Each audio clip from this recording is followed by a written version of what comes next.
You know what I just realized? What? I didn't have the intro. There's no intro. We're live right now. I think we're live anyway. There's nobody in here, so It says we are. it's just you and I here, so it doesn't really matter. Start a live with no. We show up 21 minutes late. Where are all the people at? I took the intro off, so it was kind of a weird start. Here, I got something for you. Here, I got a little bit to hype us up here. You addicted to sex? No, not that one. That's the wrong one. Bar with the bar, the bang, the dang, diggy, set the boogie shit up, jump boogie. Yeah, how about that? How about that? Coming in hot. Damn, this is gonna be a good Lord. one. This might be the most unprepared for any sort of live show that I've ever done, which is kind of crazy. I was looking at the numbers. I just shared something about it. I don't know, was it earlier this week or last week or at some point? We're over 116,000 followers on the platform last month, in the month of January. Over 43 million views on the Facebook page alone. So Incredible. That's a pretty big audience to just come in here completely cold, no preparation. But whatever, we'll see if we can sort of navigate our way through these things as we normally. They're going to be do. distracted by the sweater, anyways, dude. So whatever we say tonight doesn't matter. Very distracting. What is the deal? Is there a story behind that sweater? What's the deal? No, it's just a Hollister sweater. I don't know. I was just out. You just get on your phone. You're like, oh, that looks cool, and then you buy it, and then you purchased. So that wasn't a gift. You purchased that. Oh, I purchased this, bro. Yeah, because it's obnoxious, and I live in Lansing, and I wore it today, and I got so many looks, and I just waved at everybody. Yeah. Was that what you were going to tell me before we hopped on? You had no. I did. Holy cow! No, I have an incredible story for you. Let's hear it. So I had a meeting downtown Lansing. Lansing's, I mean, I wouldn't consider it an unsafe city. Shit happens, but sure. So I go into this building. It's a government building. So I go through the security, whatever. And I'm standing there waiting for my wallet to come through, scanner. And this gentleman comes in and he says, "Hey, y'all gotta go help that lady, man. She's starting to set herself on fire." And I'm like, "What?" He didn't say that word. I'm like. And then he's like, "Yo, that lady's trying to set herself on fire." And I look at the security guard. I go, "Dude, it's what?" So we go around look outside. This lady has a lighter, and her son, who's probably about 11, is trying to fight the lighter away from her. She's trying to light herself on fire. So we're standing there like, "What is she? Is that really a lighter?" Everything's slow motion. Then her head catches on fire because she lit herself on fire, bro. And she's yelling, "I need justice!" And we're like, "What the?" So go running out. The security guard grabs her. Her hat falls off that was on fire. It wasn't her head, but as her hat fell off, now her hair catches on fire. So homeboy throws her in a snowbank head first. People are just, bro, it's 11 o'clock downtown Lansing. So people are just walking around what the was that lady on fire? This lawyer with a briefcase walked up to her, looked, went around, what the hell? Yeah, she was on fire, dude. This story took a complete. I had no idea that this was where it was going. Yeah. So did you put her out? Is that what happened? Were you a hero here? Are we going to read about you in the paper? You on the news? God, no. The security guard knocked her hat off her head and stomped on it, and then threw her in the snow. It's not funny, man. It's great. But then the sheriffs came on and up "What's going on, fellas?" I'm like, dude, what? You guys didn't see any of that? What the hell? So yeah, I had to go to my appointment. I came back out. She was gone. The cops were everywhere. It was, bro. It was. Well, wild. That's quite the story. That's not where I thought this was going at all. When you said there was some sort of life-changing story, I thought it was going to be inspirational. Something. I thought I was going to see some Buddhist self-immolation type shit, man. This lady was she was going. She was dude. Her hair was. She was about it for a minute there. And then I think she realized oh, fire's hot, and I don't like that on my head. And so she kind of tried, she tried to knock it off too. But yeah, that was the start of my day. I'm like, man, can't get much worse than that. You know what I'm saying? I agree with Tyler Andrew here. Dude, I'm telling you, I'm just there. I'm just there for an appointment. You know what I mean? And next thing you know, we set themselves on fire. Okay, and now look at see what you did. You brought out the that's probably directly towards you, Chris. You might want to read that a couple times. Actually, don't read it because it's probably something stupid. Let's do this. I guess we'll start where most people are. I mean, dude, I feel like this is the thing about being online and, attempting to do this professionally where you're so plugged in and you're keeping track of, what's happening in the sports world. And obviously all of us, most of us, I would assume, were glued to the TV for as much as we possibly could, given that the game was a real snoozer. But the Super Bowl last night, I feel like it's the hot topic of conversation across the country here. And, I think for Michigan fans, there's somewhat of a relevance here. You got to see 6 former Wolverines win their first Super Bowl last night, which, it's incredible for those guys. When you think about the journey and everything it took to get there, Mike McDonald in his second year as a head coach, watching him, did that video that came out of him like right after the game went final and he went to midfield and he did the handshake and then he's just standing there and he's looking at the fireworks. And you could tell like it was a surreal moment for him, an incredible moment for him. But AJ Barner, former Michigan tight end, Mike Morris, former Michigan edge, Olu Oluwatimi, standout Michigan center, Mike McDonald, obviously, who was the defensive coordinator for the Wolverines in 2021. Jay Harbaugh gets a Super Bowl. How about that?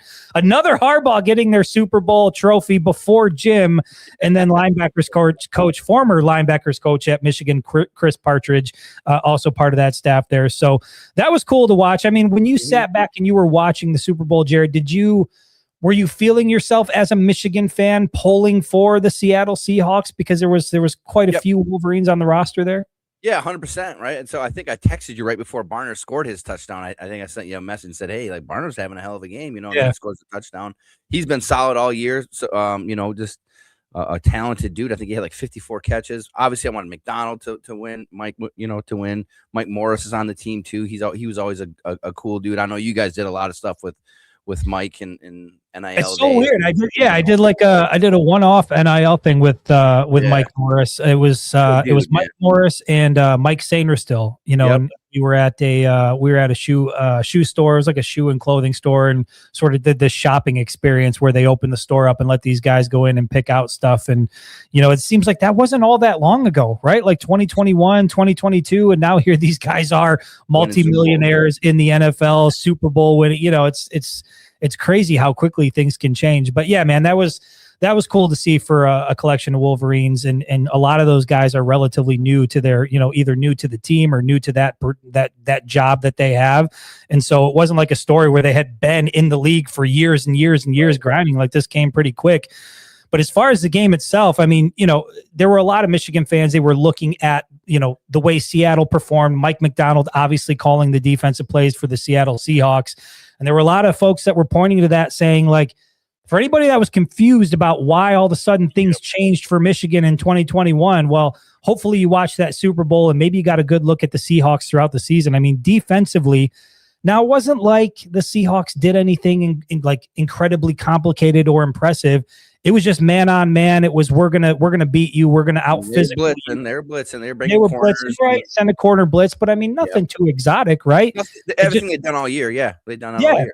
Just clearly Seattle was the more dominant team, and I think that was further validation of, that trajectory where Michigan had really started to trend up when Mike McDonald came and joined Harbaugh's staff, and you could see defensively that they were elite. It was a special run, and that bringing in Mike McDonald really, I think, spurred that whole thing on. And so, a lot of people wanted to go down the whole, like, see, you thought it was the signs, the Connor Stallions thing. I mean, I hate that continues to be a conversation. To me, it's more so when you look at the staff that Harbaugh had in place. I mean, where's Jesse Minter right now, right? Head coach of the Baltimore Ravens. You just saw Mike McDonald win a Super Bowl. Jim Harbaugh, it's not hard to imagine him finding a lot of success with LA. It's just across the board when you go and you look at that championship run, man. This was a special team with special coaches and special roster. Yeah, and again, it reminded me of that Michigan championship team, right? He came out, and especially in the NFL, and I know you're not as big as an NFL guy, but in the NFL now, like, guys going for fourth down on fourth down is just common. It's way different than it used to be, right? And he never even flinched on going for it on fourth down. He knew, if I kick field goals, I'm going to win this game because my defense is going to suffocate this offense. And that's what happened. I picked up on that early. He was just kicked 3 points, and just wore him down. You know what I mean? And at the end, like you said, it was kind of a snoozer-ish. But if you look at the nuances of what that defense did and how they bottled up the Patriots, and I mean, they just shut everybody down. It was, I think, going into the fourth quarter, they said some crazy stat like the Patriots hadn't been beyond the 43-yard line of Seattle at any point yet. 3 quarters into the game, like that's his domination. You know what I mean? And then they started getting frustrated. Drake May starts making mistakes, and you said it. You said it in the text, right? Masterclass. I think you said it on social media. That was a masterclass performance by a defense. Like and Drake May clearly rattled all night. I mean, it didn't seem like he had a clean pocket all night. You know, he got out a couple times, was able to make some things happen with his legs. But defensively, once again, led by Mike McDonald, that defense was impressive. I mean, when you see a game like, was it an enjoyable? Because this is one of the big topics of conversation here. People calling it a snoozer. I said that on the lead in. Was that an enjoyable Super Bowl for you to watch? Or were you like most people out there and just kind of bored with what you were watching? I mean, as a football fan, I got it. You know what I mean? Defensively, it was great. But, you know, as you want to see scoring and big plays and, you know, that stuff. But as a football fan, I appreciated what they did. You know what I mean? I mean, Drake May's a young quarterback. I didn't think that he was going to come into a game this big and just light it up. You know what I mean? I really thought he would struggle anyways.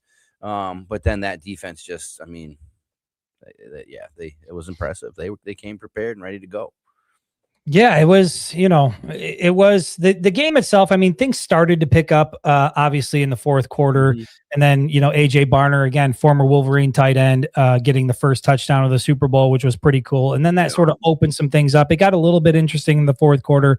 But for the most part, that was a convincing dominant win for the Seattle Seahawks. And then, of course, you know, I guess we need to talk about it since everybody else is talking about it as well. Jared, I know you didn't see the Bad Bunny halftime show because you had tuned into the other halftime show that was going on. I don't really understand what the big deal was. I don't understand why it was such a, like, I get that none of it was in English. I understand that. So like, it was kind of hard to follow in those terms. But as far as like the production value and what was happening, I don't know. I thought it was relatively interesting. I didn't see what the big deal was and why it was such a huge topic of conversation. Did I miss something? Am I missing something here? Yeah, like the last 12 years of America, I guess. I don't know, dude. I don't see what the big problem was. It wasn't in English, and well, I don't like. I got triggered. I don't care, dude. I've been to Puerto Rico twice in the last year. I love it. I go down there. They play Puerto Rican music. I have no fucking clue what they're saying, but the vibe is good. I love it. The atmosphere, just like everybody was saying, you know what I mean? Like, the music just gets you. It's good. It's good music. I don't know what the hell they're saying half the time. Whatever. To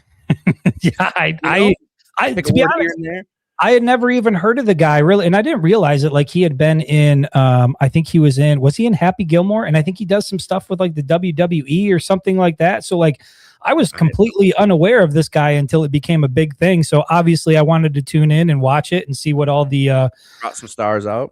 Yeah, I wanted to see what the big deal was. And I don't know. It wasn't necessarily my type of music. I thought it was fine. I thought the production value was pretty good. And overall, I thought it was an okay halftime performance. But I don't understand why so many people get up in arms and get so rattled and so offended. It just like the dialogue that I'm seeing on Twitter and the back and forth about like how people feel about this. Like, some people are calling it the greatest performance ever, and the messaging was this and that. And then on the other side, there's people who are like completely like discombobulated about the fact that this could happen. I just don't understand why people live in those extremes and have such a difficulty just sitting back and watching a goddamn halftime show. It's crazy to me.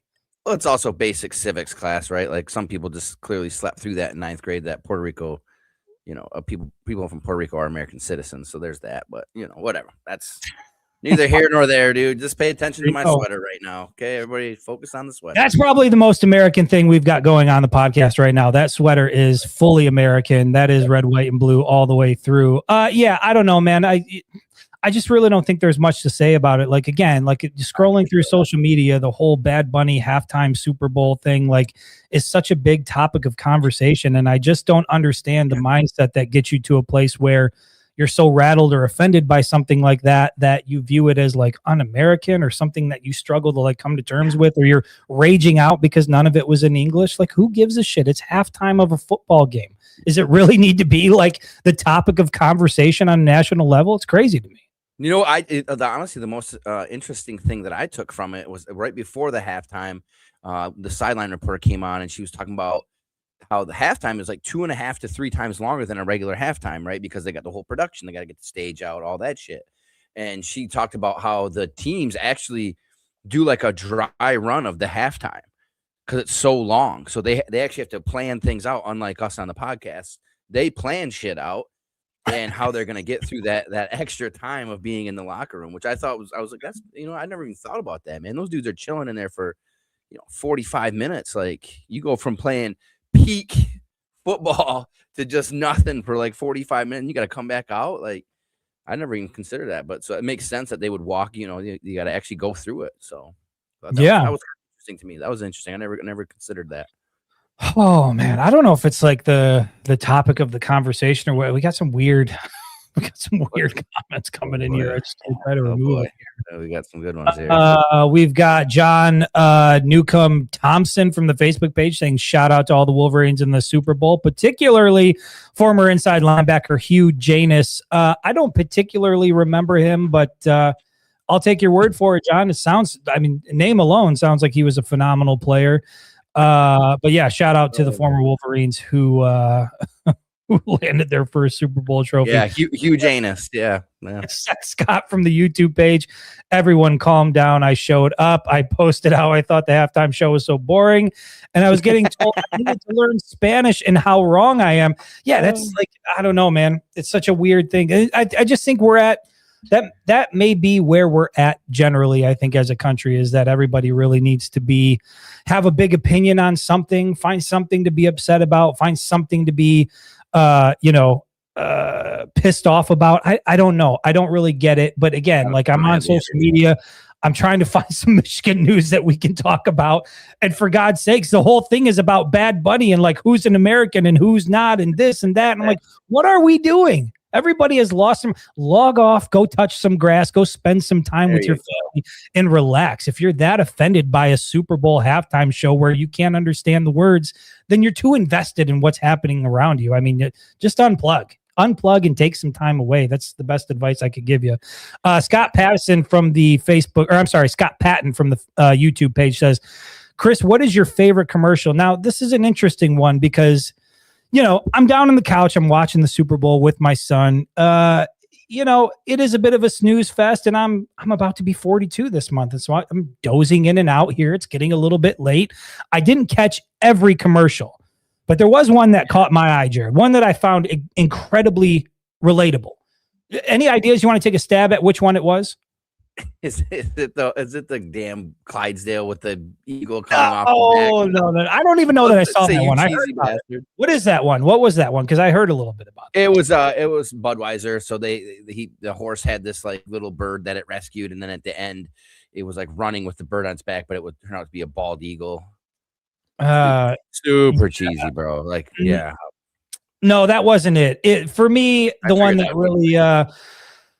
that really hit my soft spot was the clumps of pubic hair that had the eyes in the mouth, and I think they were singing, and the whole commercial ended up being about manscaping. I think it was. Was that what it was? I don't think you were watching the Super Bowl, my friend. I think you were. No, that was it. That was a real commercial. Somebody out there is going to back me up. Nobody right? else believes you at all. I don't. Come on, pubic hair commercial. Everybody's like, dude, what are you talking about? There were all these little different clumps of pubic hair, and they had eyes on it, and they were singing and they were talking, and I don't know what it was, but it was. I thought it was Nobody a pretty has corroborated you. Not yet. Well, see now, Tony Petrosky. He says yes, that did in fact happen. Okay. That was my favorite commercial. It was the one I found. It was the one I found most relatable. It was the one I found most relatable, and so that was the one that resonated with me the most. So that would be. It was real. Now everybody's getting it. Yeah, hold on. Be addicted to sex? The sex? Damn it, wrong one. Bow with the bow, the bang, the dang, dig. Did you tune in to see the other halftime show, by the way? Because I did it. I double dipped. I watched the other one as well. I didn't watch either one of them, my friend. It's halftime. I got up. I was getting food. I was taking care of my kids because I'm responsible. I don't have Chantel taking care of my kids. That's offensive. It's offensive to me. You were just doing math with your daughter, weren't you? Before this podcast, I'm surprised that your brain even works. What level of math are we talking about? Oh man, we're doing like I I forget what it's called. It's like a number line, and you're trying to do addition. She's in second grade, so we're doing addition and subtraction, and it's like, you got to jump over 10, and then you got to break it down into individual pieces or whatever. It's like, I don't know, man. Between that and my son's level of math class, it's a reminder of why I didn't do so well in. I was gonna say, bro, if that's how you explained it to her, she's gonna be in second grade for a minute. The way I explained it is, I'm like, it's 57 minus 18. How could you not know this? You just do this, you do that, and she's like, she's 7, and she's staring at me with this blank stare. You ever watch that movie like Inside Out or whatever with the in the girl's head, all the emotions? Yeah, all the little characters. You're creating core memories for her right now with that bullying math shit. She's never gonna like math. Awful core memories at the table doing math with dad. Yeah. So, the commercials I thought were meh. I thought the halftime performances, okay. I tuned into both. I watched both. To me, it wasn't like a political. I was interested to see what was happening. I thought the game was kind of a snoozer. Overall, Jared, start to finish, I feel like, I don't know, man. I feel like the Super Bowl just was kind of very forgettable this year, and I'm ready to move on and get to the next one. I feel like at no point did I feel like Seattle was going to lose. You know what I mean? Like they came out, they were dominant. I mean, they were just kicking field goals and didn't give a shit. Like there was no, I mean, and then, the announcers are trying to keep you excited but there's nothing for them. They can only talk about one team because, the Patriots aren't even moving the damn ball. So, so it was kind of tough there too. Yeah. I'm not going to lie. It was not a memorable game, but hey, in the end, Seattle won it. And they did what they had. It's not about sexy football, Chris. I know a lot of people like to talk about sexy football. You addicted to sex? Exactly. I am addicted to sexy football. And that wasn't it. That was not it. No, I was very turned off last night. Very turned off by what I saw on the television set. I guess we've really run out of things to talk about with this Super Bowl. Complete waste of time. Talk about. There's a decent basketball program in Ann Arbor.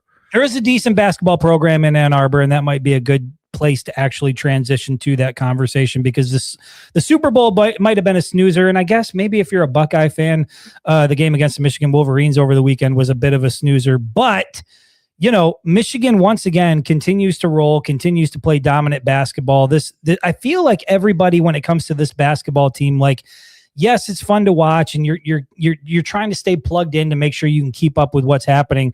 But really, this is about tournament time with this team. I mean, they're in first place of the Big Ten Conference.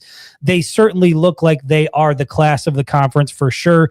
Arguably the top team in all of college basketball. But I feel like that's how it is with this team. Is like you're watching them play, periodically throughout the week, and really, it's just a matter of, are they going to show up mentally prepared? Like from a skill set standpoint, from a talent standpoint, they're head and shoulders above the competition night in and night out.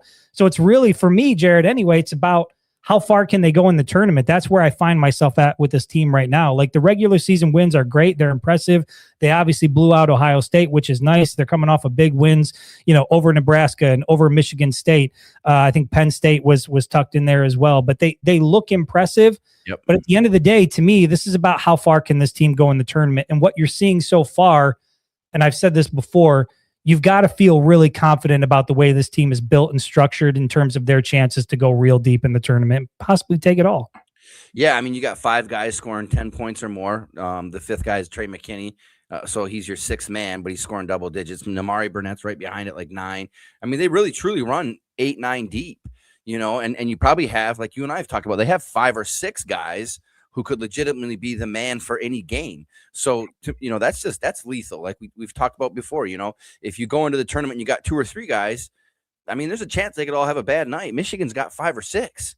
You know what I mean? The chances of them all having a bad night is pretty slim. The loss to Wisconsin wasn't because they had a bad night. It's because Wisconsin caught fire and hit 15 threes that game. You know what I mean? So, yeah, they're built. I mean, yeah, you got Mara out here draining threes now. And I'll tell you, he scored like 26 or 28. I think you had it written down, but 26 points or whatever. To me, the most impressive thing that I saw about him that game was his vision, man. When he gets in that mid post range and he can see over everybody. You know what I mean? So dudes are just cutting left and right. And I mean, solid. There was some great passing. He had some kickouts to Cheddar. I know Cheddar's your guy for 3. I mean, Mara played his ass off, and that was impressive to see. Like, Every game, it's somebody different. I think I was texting you. I don't know if I texted you or a buddy, but it looked like Yaxel. Hold on a second. Did you say texted me or a buddy? Am I not in that category? Your family, bro. Your family, okay. bro. All right. Fair enough. All right. We'll take it. We'll take it. Smooth save. Anyways, remember when I was like, yo, Yaxel just looks like, I wish he'd be more aggressive. You know what I mean? But he didn't have to. And he's cool with being a team player. He doesn't have to be aggressive. I think you said he still finished with a double-double. Yeah, I mean, it's solid. I mean, so Mara finished with 24 and 6. Yaxel finished with 14 and 14, so a double-double for him, and then a double-double for Mraz Johnson, 11 points and 12 rebounds. And yeah, I mean, if you can get your 7-footer out hitting 3-pointers and you can get it to Jared's point, you're getting it from a different guy, you know, or a different set of guys every night. Trey McKinney had 12 points. You addicted to sex? That's not what I meant. Good God, man, you got to start thinking these things out. I really do. Yeah, it just flows right out of you, too. It just comes right out of me. They are a dangerous team. There's no doubt they are the deepest team. I would argue, certainly in the conference, if not all of college basketball. You know, you look at a guy like Cadeau, who finished with 2 points and 2 rebounds. He did have 6 assists, but he was a hero for you against Michigan State, and now he's playing just more of a supplemental role, sort of dishing and setting guys up. It really is impressive to watch how it comes from different guys at different nights. And I think that overall, like I said before, I think everybody's just watching this team and waiting to see what it looks like in tournament time, because right now there's no question that they're one of the best teams in all of college basketball. But how does it translate into the tournament? We got a few more games before we get there, but the best start in program history, they're 22-1, which, again, is incredibly impressive. This team is rolling. It really kind of raises your eyebrow a little bit about that loss to Wisconsin, because they very easily could be sitting here 23-0. Did you watch that Wisconsin game, though? Was 15 threes. They couldn't miss. Yeah, they were on fire.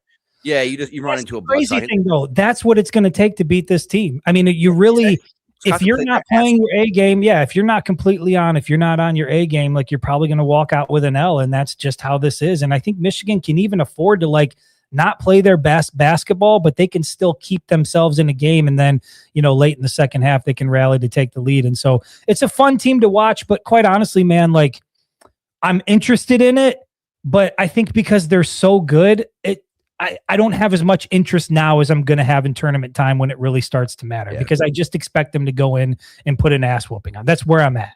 Yeah, your biggest fear now is just making sure everybody stays healthy. You rotate your guys so you don't wear anybody out. I mean, because a lot of these games, he's going 9-10 guys deep because he's got, you got a 30-40 point lead on some of these games. So then that's great too. You're getting experience on the bench. You know what I mean? So yeah, I think that they're just they're built for a run. Yeah, and as far as Mara goes, we were texting about this not too long ago. Solid play. Like you were talking about his vision on the court and just, the different things that he brings to the table. But remember we were texting about being a 7-footer? In every other aspect of life, it seems like it would suck, right? Like when you get on the court, being a 7-footer is like, you're golden, right? Like you can see over everybody. You can make the passes. You can make the shots. You can do what you need to do. Jared, as soon as you walk off the court, I would imagine life gets really difficult as a 7-footer. Like if you really think about it, does anything come easy to a 7-footer? No. I mean, how do you sit in a car? What do you do? Like, there's nothing. You can't just go out and buy a pair of pants. Like, what? You know what I mean? Like, homeboy, I saw a player or a Michigan fan saw him at a bus stop. He's just wearing sweatpants and shit. And I'm like, man, he probably has to wear that. Like, you see 7'3", isn't he? He's 7'3", dude. Like, that's insane. Yeah. I mean, it's only good in one situation. Yeah. Shower, restaurants, driving a car, getting on public transportation, flying in an airplane. Everything seems like it would be. Yeah, you're right. Picking out your clothes. Where the hell do you go as a 7-footer to buy regular clothes? I just don't. Yeah. The doorways are hell. See, they get it. Banging your head on it. Just smacking your head into everything. Smacking your head into everything. You don't have any room for your legs ever. You got to get customized clothing. That's got to be a pain in the ass, but Thankfully for NIL, that's not a huge problem. But yeah, I mean, Michigan basketball clearly rolling, still, still headed toward, I think the best finish in program history. Again, just waiting to see what's going to happen in tournament time. We already know that they're legit. We know that they're one of the best teams in the country.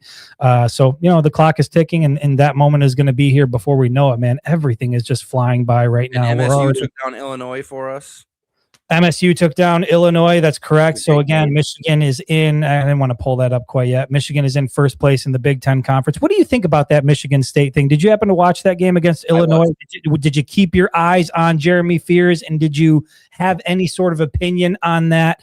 The no call. I guess it was a borderline tripping call on Fears. I don't know. I was surrounded by Michigan State fans where I was watching it, so I said, "You were compromised." Yeah, I said, there it is. And they're like, oh, you're making something out of nothing. Like, dude, he's just doing nonsense still. He just great player, had a great game, had another great game. Like, you know what I mean? But it just seems like, I don't know, man. He's reminding me a little bit of Grayson Allen, the kid from Duke. Remember him? A little bit.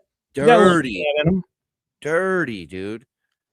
Just dirty. And it just seems like he keeps doing it. Like, I'm sorry, your leg just doesn't go out like that. Like, you're doing this shit on purpose, man. I'm sorry. It's on the video.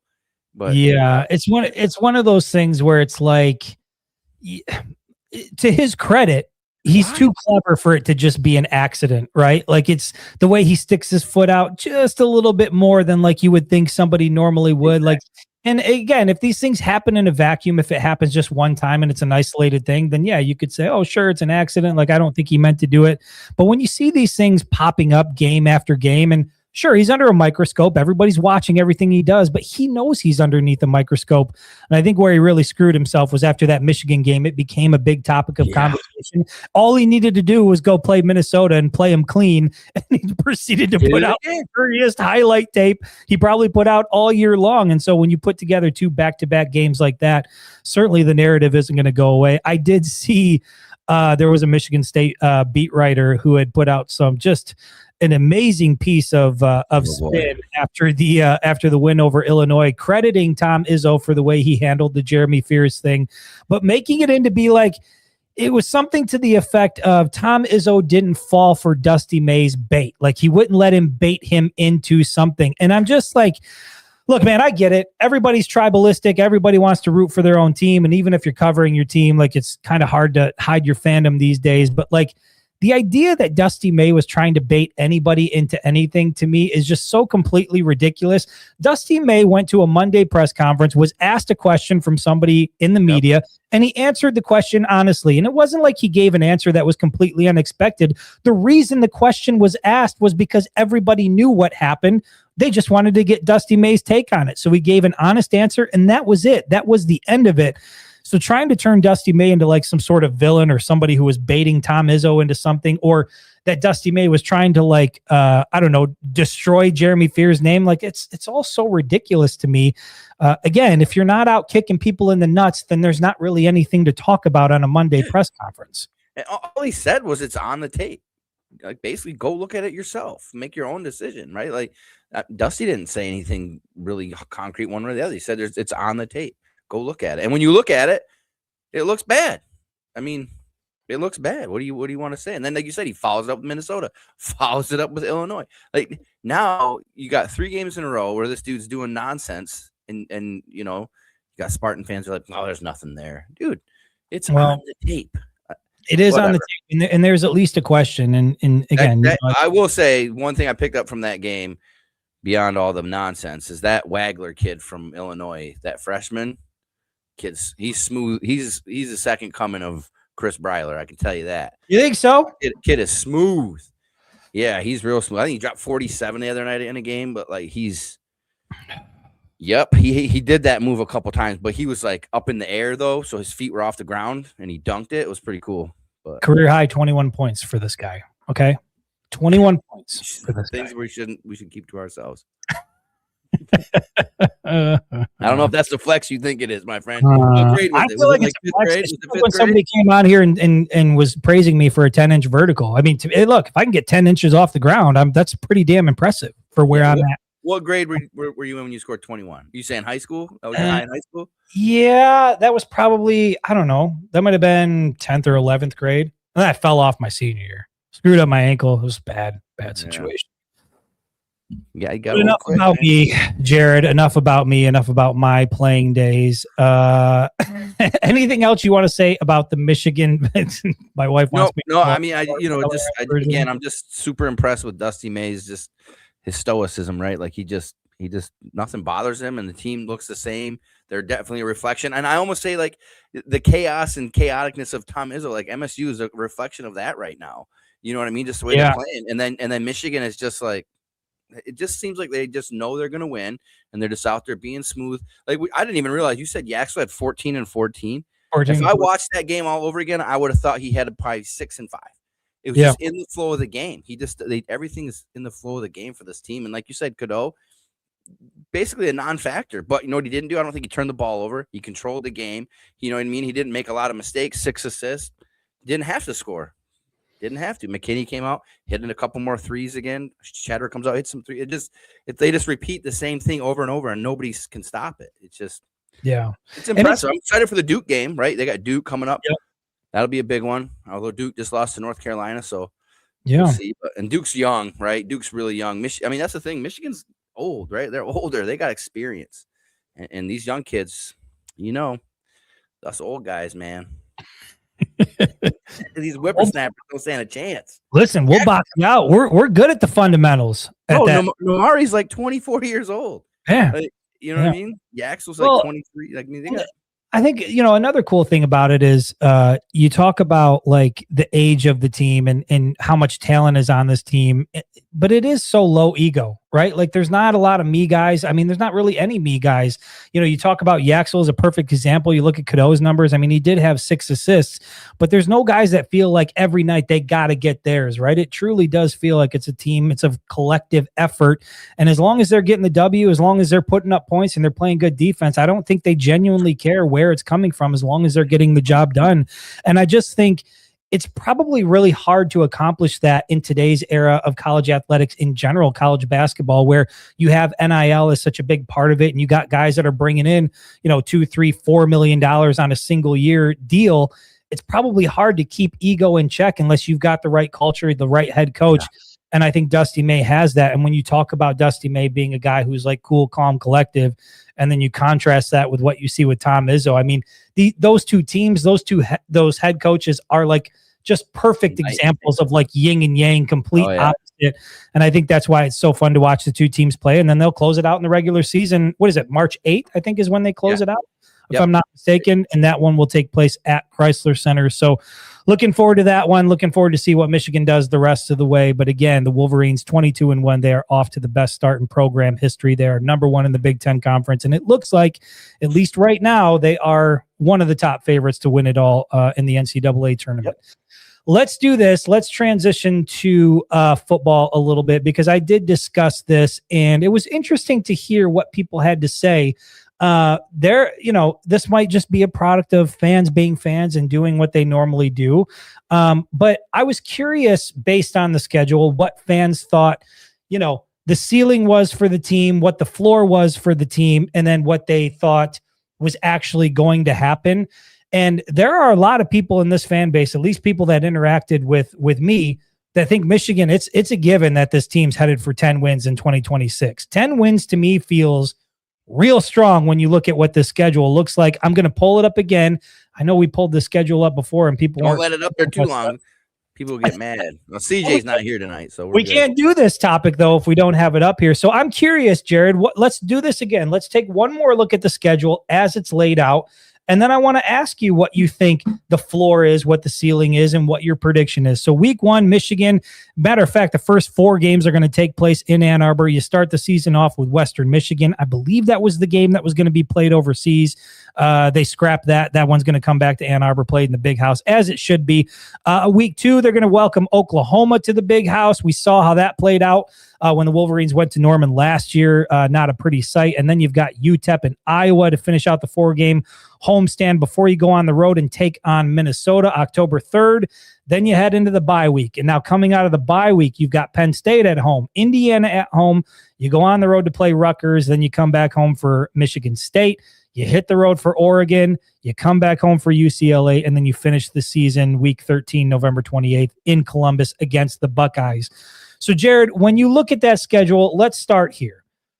I mean, you see some big-time matchups. You've got Oklahoma at home. You've got Penn State on there, which I think is a bit of an enigma right now. Nobody's quite sure what's Indiana going to look like. Is Kurt Cignetti going to be able to keep up with what he's been doing?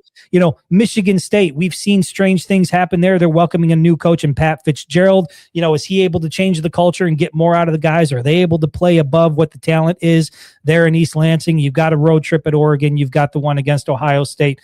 So let me ask you, what do you think the floor is for this team? What do you think? Wheels come off as bad as it gets. What's the floor when you look at the schedule? I mean, I think the floor to me is you lose Oklahoma, Indiana, Oregon, Ohio State. I think that's the floor. I think the rest they're going to be favored. They might even be favored in the Oklahoma game because it's in Ann Arbor. So hold on. So you got the floor at 8-4? Yeah, I really do. I don't think they go 7-5 unless, I mean, you have to have a big mistake, and I don't think that with Whittingham is the kind of coach that will let them have a loss to like a Minnesota or an Iowa. Penn State, I get what you're saying, the name Penn State, but man, I think they're just going through so much turmoil. I don't think next year is going to be the year, and they're coming to Ann Arbor. If that was in Happy Valley, I'd be with you a little bit, but coming to Ann Arbor after all the shit they went through, I think they're just trying to put a team on the field next year and win a few games. You know what I mean? But I think 8-4 is the bottom. Where are you at with it? You 7-5?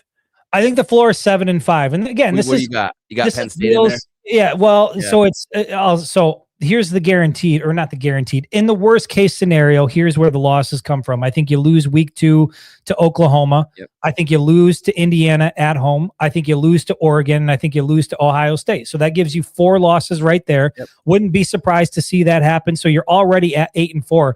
I think the 5th loss comes from the trio of Penn State, Iowa, Michigan State. Now, this is, again, a scenario where the wheels come off.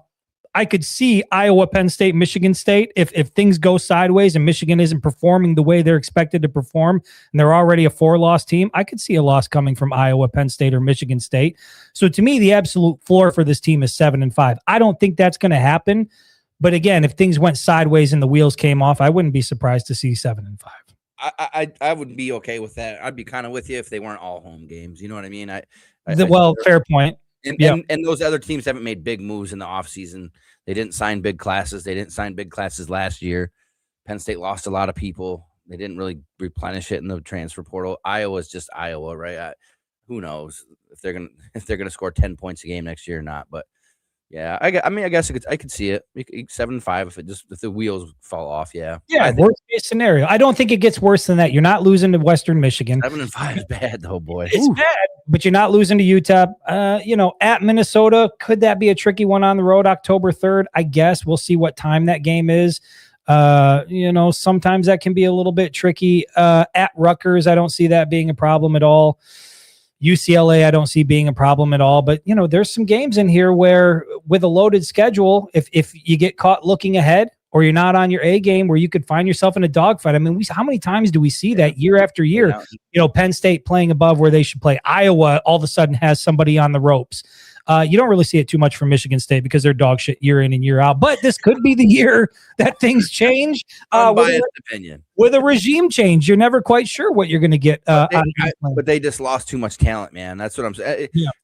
Cool that Penn State made the change. Cool that Michigan State made the change. But the talent loss is just too much to overcome in 1 year. They weren't able to go out and do like Cignetti. I know somebody said in here that Penn State brought a bunch of Iowa State guys over, but not to the level of what they were. I mean, they were supposed to win a championship last year. Like they were the retooled Michigan team, right? Brought everybody back, paid all the current guys NIL money, didn't even really go into the portal that much. Brought everybody back. And so all that's gone. And they didn't really replace it. And then they lost a bunch of guys on the recruiting trail because of James Franklin and someone followed him to Virginia Tech. And I get you got some guys from Iowa State, but that's not gonna be enough. So I'm really not worried about Penn State, but so I think what's your say tell me it ain't 12-0. What's your Well, no, that's where I'm at. Okay, so for me, the floor is 7-5. For you, it's 8-4. Let's flip it and let's go up to the ceiling now. Michigan has an amazing season.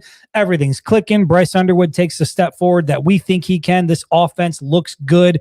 You get a balanced attack between the aerial assault and the running attack. Defensively, Michigan is still solid. Everything looks the way it's supposed to look. Again, it's a loaded schedule. So, Jared, what's the ceiling for this team if everything's clicking? For me, it's 11-1. I think they're going to lose one of the away games, Oregon or Ohio State. That's what I think, and I think Oregon's more likely of a win. I think that I don't know. Ohio State's just in Ohio State's tough. But I think 11-1. I don't. I mean, 12-0 would be obviously incredible, but it just I think a like you said, everything's clicking. The receivers are running routes. Bryce takes a huge leap up. I see he's already working with a quarterback's coach in the offseason, but I think 11-1. Where are you at? Yeah, I'm at 10-2 for the ceiling, so I'm not too far off. But I was struggling with 10-2 and 11-1, brother. Those just 4 games we talked about, splitting that. I think that's a good year, splitting those 4 games. Right, and it's hard for me to see Michigan going 3-1 in those games, and 3-1 talking about Oklahoma, Indiana, Oregon, and at Ohio State. If Michigan goes, everything's clicking. If everything's clicking, even if everything is clicking, I mean, that's the thing is, like, in terms of winning a big road game, you got to win a big road game, and that's the thing that we need to see from Michigan, I think, in 2026, and they're going to have opportunities to do it. Obviously, when you go out to Oregon on November 13th, and then you close the season in Columbus against the Buckeyes, but this team can go out and play a good game on the road against Oregon, look like they belong, compete, and still lose the game, right? Because I think Oregon is going to be solid next year too. For me, the idea of Michigan going 3-1 in those 4 games seems unrealistic. Even if everything is clicking, when you look at the schedule as a whole, this is just a loaded football schedule. And I think for a team that's breaking in a new coaching staff, even though this is a very experienced coaching staff, I just don't see a realistic scenario where they go beyond 10-2. Now, would I love to see it? Absolutely. But I think if everything's clicking and Michigan goes 10-2 with this schedule, that's going to be an incredibly impressive first year for Kyle Whittingham and his staff. So that's where I'm at on the ceiling. I think the floor is 7-5. I think the ceiling is 10-2. Jared, you're at 8-4 and 11-1. So you're a little more, I guess, optimistic than I am. You call me the Kool-Aid guy. You tell me that I'm wearing rose-colored glasses. Look at that left side of that schedule, man. Like, other than Oklahoma, which is still at home, who you played last year, they're bringing Mateer back, so you've already experienced that. You already know what to do differently with him. I mean, I don't see a loss there, and that's great for them to gel as a team with the new coaching staff, with all the changes they made, to have no real challenge other than Oklahoma in that left side there. You know what I mean? I think that you're gonna. Man, at Minnesota could be tricky. Iowa, you never know what you're going to get from Iowa. Iowa could be a dead body. Iowa could be a dead body. Iowa could give you a full 4 quarters. At where home, dog. It's at home. I get it's at home. I understand, but I love it. Like, look at all that at home. Like, they get to gel in Ann Arbor together, except for Minnesota. And PJ Fleck can't beat Michigan. He wants to coach at Michigan. He can't beat Michigan. I mean, it does set up pretty favorably. You've got one road game in the first 8 games. You're only traveling once, and so it's to Minnesota when it's not even cold yet. It's early October, so you're not going to be out there dealing with the land of 10,000 lakes snowstorms. You're not dealing with that stuff. So, how do you feel to go to Minnesota? I mean, do you like having a schedule on you talk about the front half of the season, the first 8 weeks, you only leave Ann Arbor once. Do you like having a lot of home games there to start out the season, or would you rather see them hit the road? Sure. In this situation, for sure, because just like you said, they bring new coaching staff, new way of playing football. I mean, I get it. They're practicing right now or doing their winter practice or training, and you got spring ball, but still, that's a lot to implement. You new guys, and you got some young guys that you probably want to get in there, right? Hyder and it sounds like Coach Witt's a big fan of Carter Meadows, who's coming in June, so he has some high hopes for him. To talk about a guy who's not even there yet, when you have guys that are there, and you're saying, this guy's special, and I can't wait to get him in June. That tells you like what he thinks of Carter Meadows. So I like it, especially as a fan, right? As a fan, it's perfect for me. But that gauntlet on the back end, I think that's not a bad thing. So Joe from the Facebook page, he says, shouldn't the ceiling be 12-0? I mean, half a year for Underwood to gel. Look, I guess if you're technically speaking, sure, the ceiling would be 12-0 and the floor would be 0-12. But realistically, Michigan's not going to go 0-12, and I don't think realistically we're going to see a 12-0 season here. So I think when we say floor and season, we're framing that within what we think is realistic based on the information that we have with the schedule and what we think we're going to get out of the roster. And so for me, I think if everything's clicking with the Michigan offense, even if they have half a year to gel and Underwood takes the step forward we expect, I'm still at 10-2. Jared's at 11-1. It's just so hard to say that this team can go undefeated when you're looking at Oklahoma, Indiana, Oregon, at Ohio State. The idea of Michigan going 4-0 in that stretch and then not stumbling at all in the remainder of the schedule. I mean, could it happen? Sure. Would it be incredibly impressive? There's no doubt about it. But that just seems a little bit outside the realm of what I would consider realistic. Now, you get through the first 5 weeks of the season, right? You have a dominant performance against Oklahoma. You come out of the bye week and you follow it up with another dominant performance against Penn State. Now we might have something to talk about in the second half of the schedule, but they're going to have to show me something first before I go to allowing myself to think that 12-0 is. Well, I think Joe within a possibility. Yeah, and I think Joe nailed what needs to happen within that question, right? If Bryce Underwood comes out and plays like what we expect him to play like after, I think he's working with Jordan Palmer right now, Carson Palmer's brother, in the offseason. Looks like they're out in California. He was out there for a little bit. I think he's back in Michigan. But yeah. Okay, he's back. So he's already doing that. They got a specific guy to coach him right now at Michigan. Like, if he makes that jump to become a Heisman type caliber quarterback, I mean, that could change a lot of things. You know what I mean? You got a kid out there that becomes what we thought he was. Everybody thought he was going to become. I mean, that could change some things because at the college level of football, there still is that ability for one guy to make a difference to a game. You know what I mean? Like in the NFL, it's a little bit more difficult because the talent is just so high. But remember like the Vince Youngs, the Reggie Bushes. College is a place where a guy who's just superior athletically can just dominate a game still. And Bryce Underwood certainly has all those tools. You think that kid, he puts on another 10 pounds, Chris? He's running around out there 6'5", 235. That's Vince Young part two, right? And he could take over a game. So I think, keep him healthy for God's sake. Exactly. You need him the back half of the schedule. There's no doubt. But sure. We saw that last year, right? Where Sharon Moore kind of had that same mentality where, afraid to run him, didn't really want to utilize his full skill set. And then that became a big, debate throughout the season is why are they holding this kid back? And so I think that conversation needs to completely go away next year. Like when you watch Bryce Underwood play, the last thing you want to be asking yourself or thinking is that they're holding him back. I think now is the time where you get to see his full skill set and then let the chips fall where they may. Obviously, you want to keep the guy healthy. You don't want to be reckless, but you can't if his mobility is one of his talents and one of the things that makes him a dangerous quarterback, you got to use it. You can't hold that back for the sake of protecting yourself. Matthew Conley from the Facebook page says, I think Fitz will have MSU ready to compete. They brought in some respectable talent. Yeah, I don't know. I do think that there will be a new energy with Michigan State. There's no doubt about it. And, that can sometimes help early in the game. But I think when talent is far superior on the other side, the hype and all the energy starts to wear off when reality sets in and you're getting popped in the mouth. Now, and at home. Yeah, and you're doing it in Ann Arbor. Now, could there be some sort of crazy thing where Michigan's playing out of character and they're not focused, they're not locked in, Bryce Underwood's making some mistakes, you're turning the ball over, and then you find yourself in a 4-quarter game? Absolutely. We see it all the time in college football. But look, man, one of the things that and I've said this a number of times with this team, the thing that I think we are going to see the most, probably the biggest improvement in Kyle Whittingham's team versus what we saw with Sharon Moore's teams is the discipline, the way that they go out and execute, the way they play as a team, the way that they play mistake-free football, the way that they are locked in for 4 quarters. I just don't see him as a guy who's going to let this team play out of character. And for me, that's one of the biggest benefits to bringing in somebody who's got over 20 years of head coaching experience at a high level.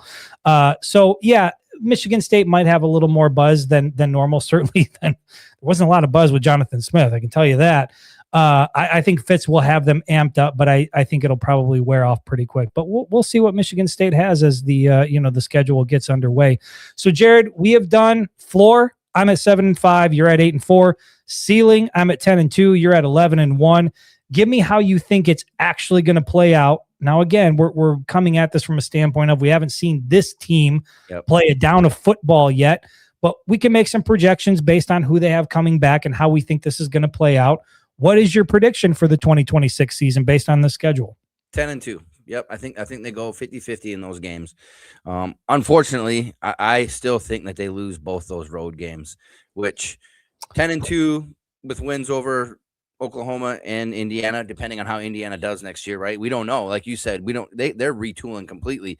Indiana could be an 8-4 team next year, which doesn't help Michigan with that win at home, right? An 8-4 win over Indiana doesn't help you, but we're assuming Oklahoma is probably going to be a playoff contending type team, so that would be a big win.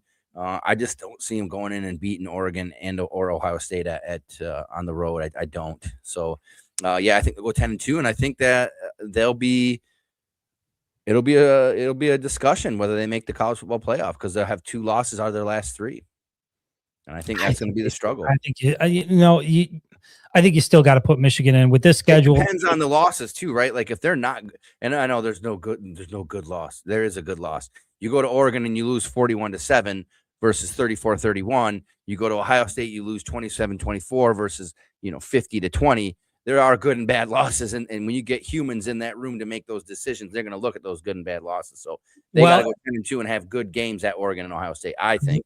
That's what I was going to say would work in Michigan's favor because you're going to have humans go into a room and you're going to have them try to make decisions. And, for better or worse, like it or not, like it's one of the benefits to, being the University of Michigan is that you do have a big draw. Like you're going to sell a lot of tickets. You're going to get a lot of eyes on the TV. And with the way college football is these days, I'm quite certain that plays a role. And so if you've got Michigan sitting there at 10-2, I just don't see any scenario when you look at this schedule that they don't make the college football playoff. Even if some of these losses on the road, if you think it comes at Oregon and at Ohio State, things get a little sideways and it ends up looking pretty ugly in the end. Even then at 10-2, I just don't think you keep Michigan out of the playoff. But so many other variables too. Ton of other variables, right? You got to see who else is doing what in the Big Ten and how many teams are, sitting at the top. Is Michigan in 3rd place in the Big Ten? Are they 4th place in the Big Ten? Yeah. That's going to be obviously a huge part of it. But you've got them at 10-2. That's your prediction, Jared. For me, I got Michigan at 9-3. I just think that's the most realistic for where I'm sitting right now. 9-3 feels like the most realistic scenario here. I do think you probably, if I look at the way the schedule's set up, they're going to have to show me something in the first part of the season before I will predict them to go on the road and beat Oregon, predict them to go down in Columbus and beat Ohio State, even though we saw what happened in 2024 where they went down there with 0 offense and got it done. I just don't ever see anything like that happening again. No. Michigan's going to have to show me something. I think that week 2 game at home against Oklahoma is going to be the fork in the road. I think if they drop that week 2 game, then to me, 9-3 just became very realistic when you still got at Oregon, at Ohio State, Indiana on the schedule. You've got a road trip to Minnesota. You got to play Iowa. You got to play Penn State. There's 2 more losses tucked in there somewhere.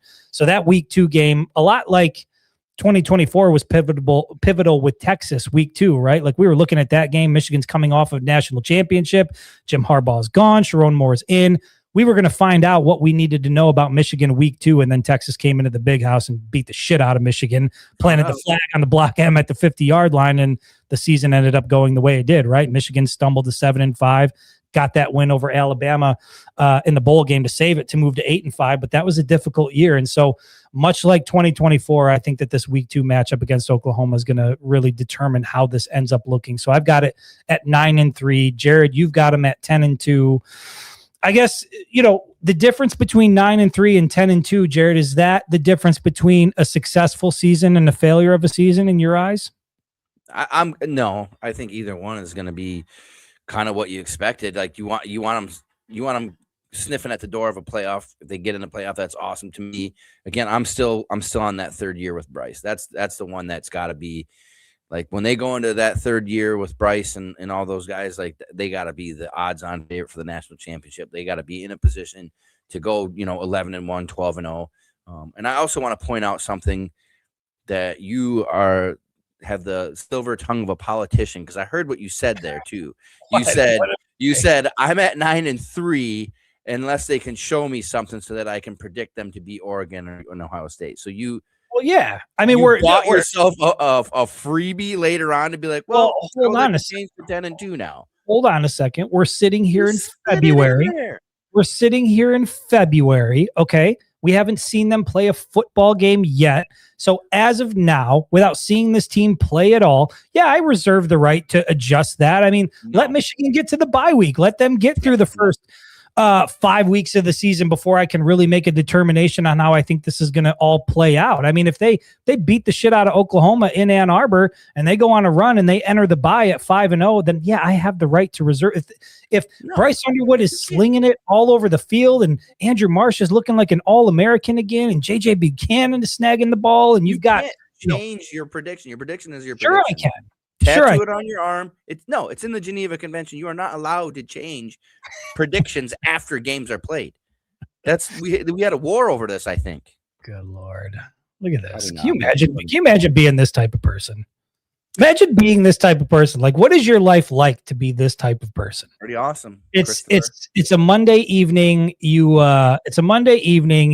I don't know where you're from. You're on Facebook. You're logging on to talk about Michigan cheating on a podcast. You don't care. That guy? Yeah. Yeah, this is weird behavior. Look at this. They got caught. They got caught doing that on a Monday evening. Go spend time with your family. Get out of here. Do it for the kids. Where was I going to go after that? All right, so we'll see. But yeah, I absolutely have the right to change my mind. I need to see that Michigan can play the way we expect them to play. I don't want to see inconsistency on offense. I don't want to see a team that's struggling to be balanced. And what we heard from Jason Beck, quite honestly, now I get it. Like, he's saying all the things that you would hope to hear from an offensive coordinator. But when you listen to Jason Beck during his appearance on the In the Trenches podcast with John Jansen, everything he said sounded phenomenal to me. Like, yeah, we want to run the ball. Everything starts there. You got to win in the trenches. But, make no mistake. We want to be balanced. We want to be dynamic through the air. We want to push the ball down the field. That's exactly what you need to see from this Michigan offense. And so that's where I still have a bit of skepticism when I'm looking at Oregon, at Ohio State, because you are going to have to be balanced. Unlike last year when you saw Bryce Underwood have 5 pass attempts in the first half against the Buckeyes in Ann Arbor, that shit can't happen. That is not a winning formula. Even if you're a run-first team, even if you want to dominate in the trenches, you got to let your 5-star quarterback loose. You got to let him do what he does best. I trust that Jason Beck will do that. I trust that Kyle Whittingham will do that. But I got to see a little bit of it first before I go ahead and say, okay, yeah, this team can go on the road and beat Oregon. This team can go on the road and beat Ohio State. I'm just basing it off of what I've seen so far over the last couple of years, especially last year. This looks like a 9-3 schedule for me.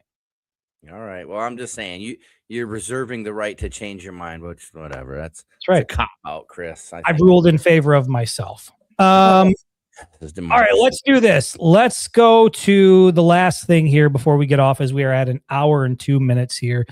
Thank you, Jason Arell. Agreed. Put that up there. Yeah, a doctor.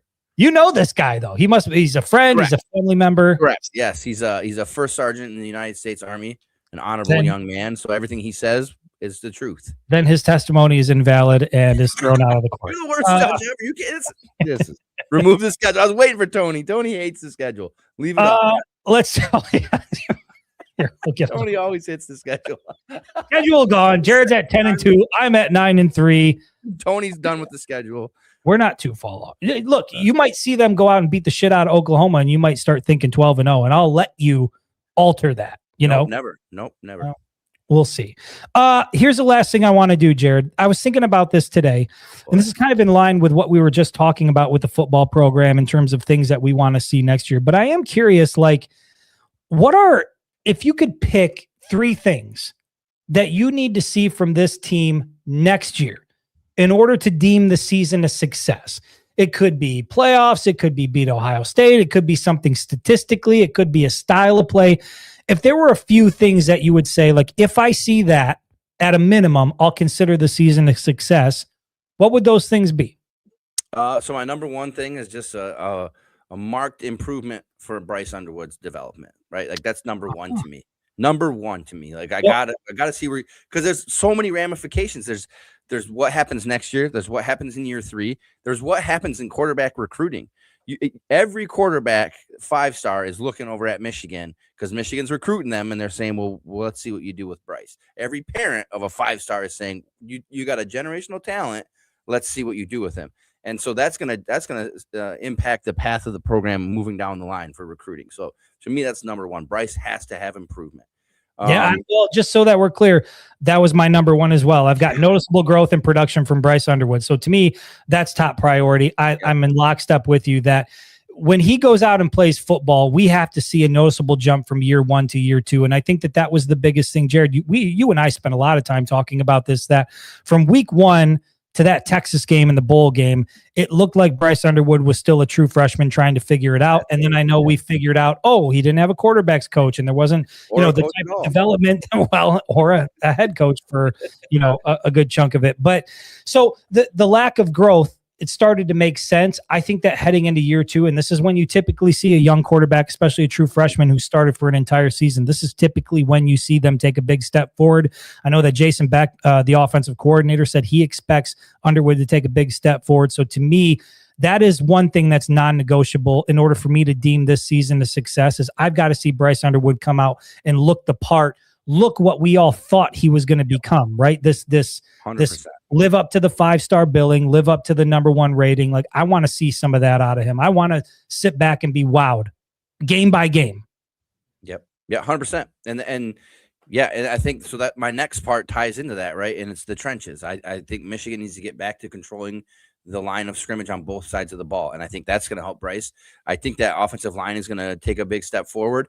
I really believe Babalola is as talented as they said he was. Now that injury, it sucks. He's young. Medicine nowadays, I'm a doctor. I know these things. Amazing, right? I watch a lot of medical shows, so I know all this stuff.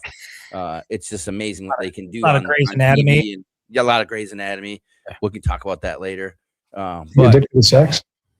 I don't know if that ties in. Wow, with the bar. Oh, I love that. that ties into everything. This ties into everything. Wow, with the bar, the bang, the dang. They said the boogies. Oh boy. Anyways. I saw somebody tweet something out that said, "You're angry that the Super Bowl halftime show is not in English, but you're praising a guy that says." Wow, with the bar, the bang, the dang, they said the boogie sit up. That's not English. I don't know what that is. That's not. I don't know what.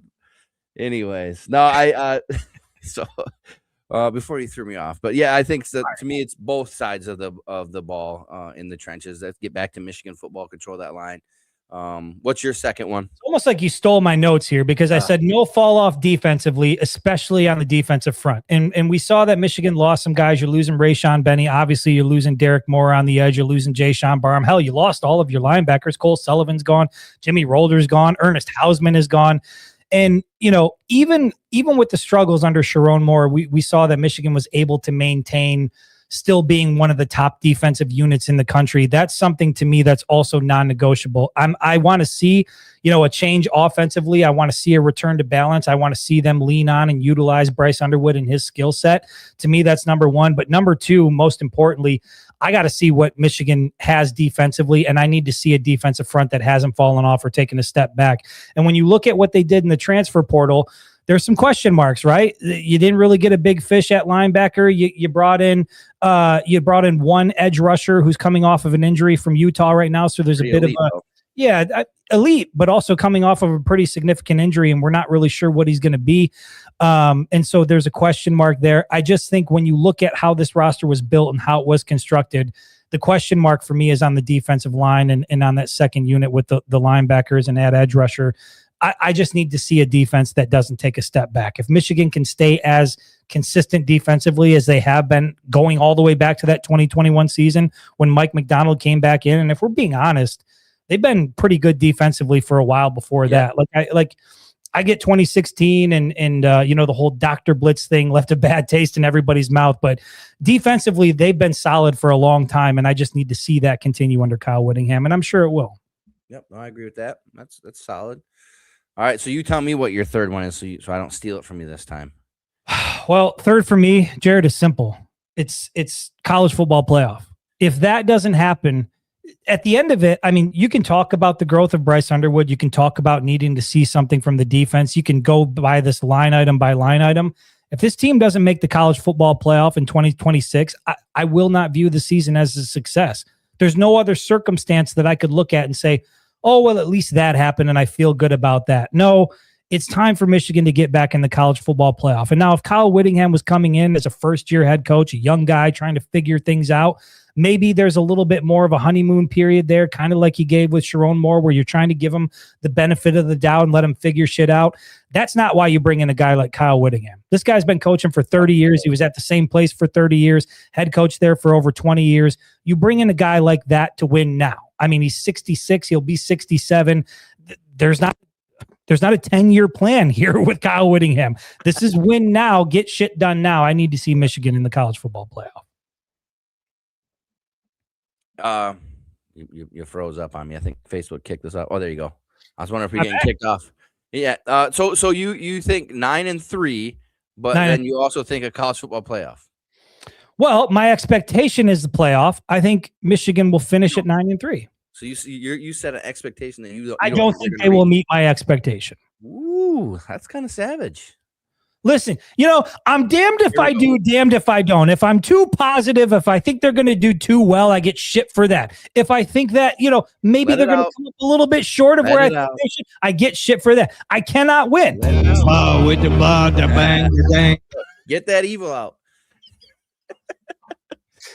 I didn't have therapy this week, so this is. I'm a fan of the special teams too. I think that for me, for my third one, I don't have any team goals, to be honest with you. I want to see development because you got a whole new coaching staff coming. For me, it's all about development and changing the culture of that program. I think I just want to see special teams that have players that can make an impact. And I think for years, even on the championship team with Jake Thaw back there, and you and I have texted for years about this, how much it drives me insane that you get these elite talented guys. I mean, they did it with Jabril Peppers. It works. And then for some reason, they were just like, you know what? We don't care about special teams anymore. We're just going to get a guy back there that can maybe catch it. Hell, maybe he can't even catch the ball, but we're just going to throw him back there. And it's never an impact. And you see big games, that impact can change a game. And I think with Michigan, where they're going to be next year, I think Bryce will make a big improvement. I think that the offense will make an improvement. But you need to have that special teams be able to put them in good positions, maybe snag a touchdown here or there. I think that can make a big difference. So I hope that they put some impact guys back there on kick return, punt return, and they can swing the field a little bit. Yeah, it felt like that kind of changed. That kind of changed right around the time I think that Ronnie Bell got hurt early in the season. Was that week 1 that ended up happening? He had that season. Yeah. It was week 1 or week 2. I think right. It was Western on a great return too, like a 49-yard return. But yeah, right. He blew his knee out, and Harbaugh was like, done with that. And now we're just going to put guys back there who can just catch the ball. We're not even really going to try to make anything happen. Sometimes we're not going to really try to make anything happen. We're just going to play it safe. And that's kind of how Michigan's special teams, at least return game, has been for a long time. But I mean, special teams, completely the kicking game, the punting game, field goals, like all of that needs to be significantly improved. And to his credit, Kerry Coombs has done an incredible job on the recruiting trail. We've talked about this before. They brought in like 4 long snappers. They got a couple of new kickers, couple of new punt. I mean, they are loaded up on special teams. And, again, for anybody out there who's like, wow, really? Another long snapper, another kicker? It's like, yeah, I mean, you take it for granted when it's all working and you've got like a Jake Moody out there who's nailing them, right? Money Moody. But when things start to go south, like it did last year with Dominic Savada, and you start missing some gimmies, and all of a sudden, you get into these games where 3 to 6 points would be a huge difference maker in terms of putting you in a position to like tie things up maybe in a tight game. When you have it, you take it for granted. When you don't have it, you realize it's a huge deal. And so I think Michigan's done a lot of work there. Yeah, man, I think that's it. Special teams for sure. The last one, I kind of cheated a little bit. I threw in an extra credit one here.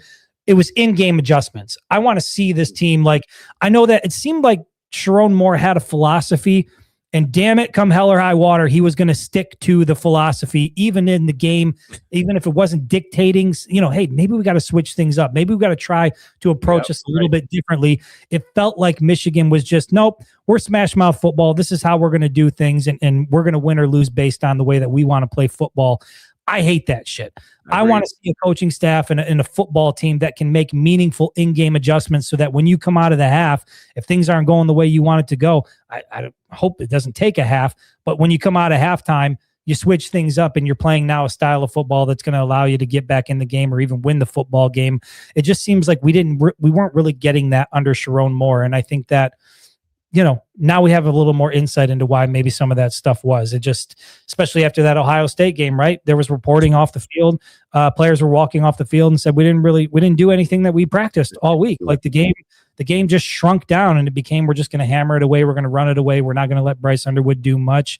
And they ended up getting blown out at home because of it. So yeah, man, I think that those are all good things to see. I think obviously we all want to see Bryce Underwood take a big step forward. Defensively, we want to see the Wolverines remain dominant.